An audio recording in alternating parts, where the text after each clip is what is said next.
1 million Americans are estimated to be living with Parkinson's disease, a chronic progressive brain disorder that causes uncontrollable body movements, muscle stiffness, and balance problems. Joining us this morning to discuss some helpful tips for how aging loved ones with Parkinson's can live safely on their own is Kayla McInerney and Robin Page. Thanks for being here. Yeah, thanks for having us. Yeah, so just tell us, some tips you have for people going through this. Yeah, I mean, we kind of really focus on safety in the home being number one and trying to figure out where are they at in their disease process. Is this in the beginning stage? Are they kind of at the ends? What are their goals? Are they wanting to live as long as they can in their home? Are they trying to get into a facility and we're just keeping them safe in their home for that time being? So really we kind of come in and try to make more of a customized care plan for where they're at, and look at activities that they're doing as far as rock steady boxing is a really good activity we would suggest to do. Anything that promotes coordination, balance, also gives them a piece of socialization if they can get out and go do exercise like with a community of people versus being a little more isolative in their home.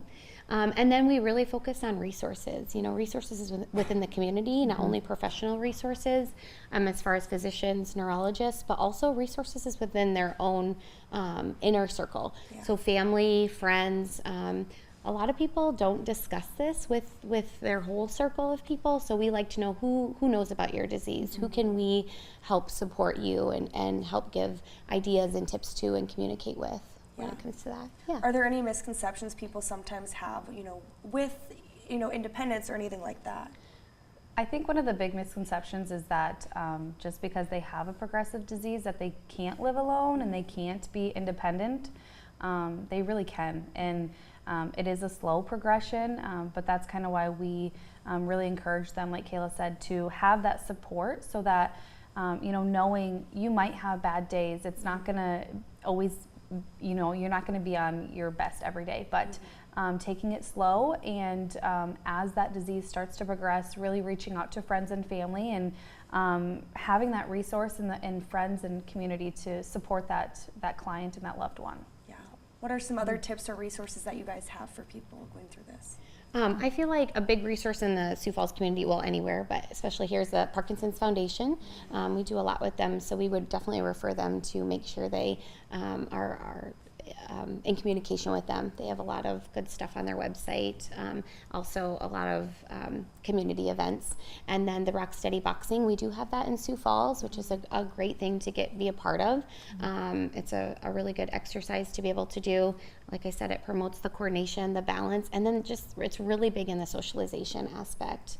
And yeah, for us to come in, it's like we just focus on what can we do in your home and what really are your specialized goals. So that looks different for everybody, and we just tailor what we do to be able to say, maybe we need to bring things down from the cupboards that are too high that they use every day. Maybe we need to adjust settings on the cell phone. That's easily forgotten, but we all use our phones all day, every day. And if the buttons aren't big enough, and if they're having their tremors and they're not able to utilize their cell phone, that's something we can easily help with. It's just kind of figuring out, what their big needs are in their day. Yeah, what would you say is a good point to reach out to you guys? When is that?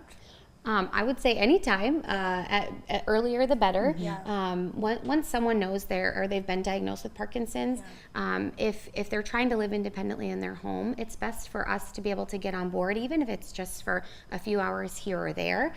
Maybe they don't need a ton of help right away, but we can do some of that evaluation of the home.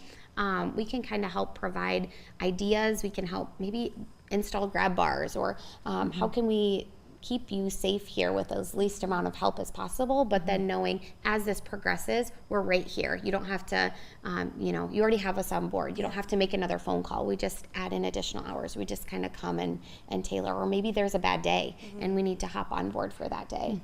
Do you have a website with more information for people? We do, yes. Our website is www.rightathome.com, or you can certainly call our phone number as well. Our office is here in Sioux Falls at 605-275-0070. Awesome. Thanks for being here. Yes, thank you for having us. Stick around. We have more after the break.